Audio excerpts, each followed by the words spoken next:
Bonjour tout le monde, ravi de vous retrouver sur cette chaîne. Au programme de cette séquence, nous allons nous intéresser au calcul du tarif des droits de succession en région de Bruxelles-Capitale en 2023 et ça sera relatif aux tarifs applicables entre toute autre personne, c'est-à-dire des personnes qui n'ont aucun lien de parenté, ni parents, ni enfants, ni oncles et tantes, ni rien du tout. Ce sont donc des parfaits étrangers. Le tableau avec lequel nous allons travailler apparaît ici à l'écran et je vous propose ce premier exercice. Supposons qu'un ami d'enfance de Gérard habite à Bruxelles. Cet ami d'enfance vient de décéder et lui laisse comme héritier unique la totalité de son héritage évalué à 50 000 €. Gérard n'a aucun lien de parenté d'aucune sorte avec cet ami. Je vous demande de calculer le montant des droits de succession que Gérard devra payer à la région de Bruxelles-Capitale. On est donc ici dans le cas de figure où on tombe sur la première tranche d'imposition qui sera imposée à hauteur de 40%. Gérard devra donc payer à la région de Bruxelles-Capitale un total de 20 000 € de droits de succession et il en recevra donc dans les faits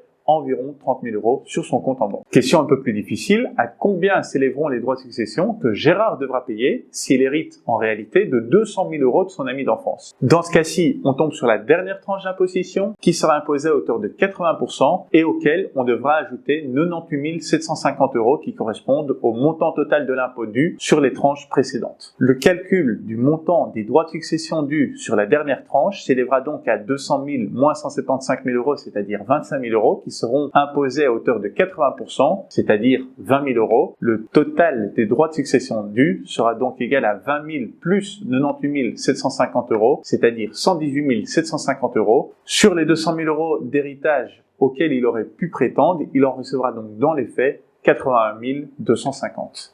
Le taux moyen d'imposition applicable à Gérard ici s'élèvera donc à 59,375%. C'est tout pour moi aujourd'hui. Au programme de la prochaine séquence, on va s'intéresser à la question de savoir si les droits de succession sont et peuvent être considérés comme une double imposition. À tout de suite. Merci d'avoir regardé la vidéo.